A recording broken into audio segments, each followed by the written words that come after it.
Hi, I'm Christopher from Performance Bicycle, and today I'm going to talk to you about installing a trunk rack on your car.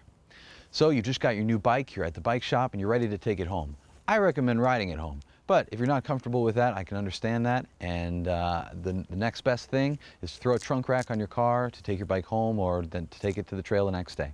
Every trunk rack is a little bit different, and so the first thing you want to do is you want to make sure that you get a trunk rack that fits your vehicle. There's fit guides online that you can use.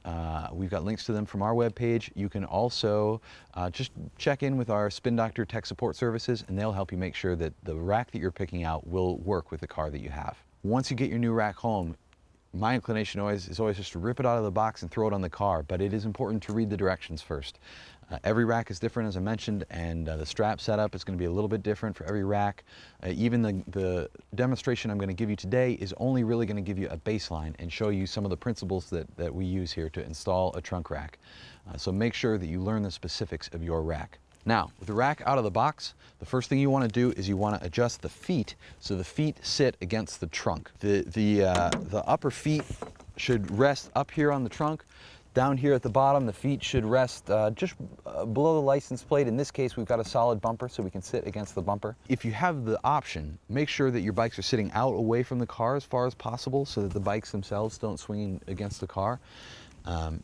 Another thing you're going to want to do as you're installing your rack is to check the bottom of the feet of the rack, as well as your strap ends here, and to check your car to make sure that there's no debris or anything. Clean the surface, that way that you don't get any grit or anything in there that's going to wear away your beautiful paint surface on your car. So the next step is to take your top straps first. Now there's going to be 6 straps on this rack, 3 on each side. 2 of those straps are going to go towards the top. So take one of your top straps, hook it in at the top of the trunk, and go ahead and pull it tight. And do the same thing with the other side of the rack. This will secure the rack, so then you can go ahead and get the rest of the straps set up without having to hold the rack the whole time. Now in a rack like this, the bottom strap and the side strap is one strap that moves back and forth within the rack. Sometimes this will be 2 straps, but oftentimes it's just one like this. Either way, the next strap to attach is the bottom strap.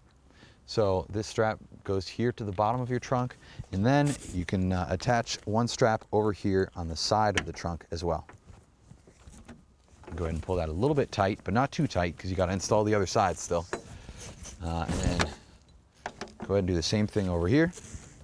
Once all the straps are connected and you have a little bit of tension on them, then it's time to go ahead and get them really tight on there. Go ahead and recheck and retighten every strap around the whole rack to make sure that this rack is not going anywhere. Now, a rack like this has little rubber gaskets on here that you can use to bind the strap up so it's not flapping all around and dragging on the ground and that kind of stuff.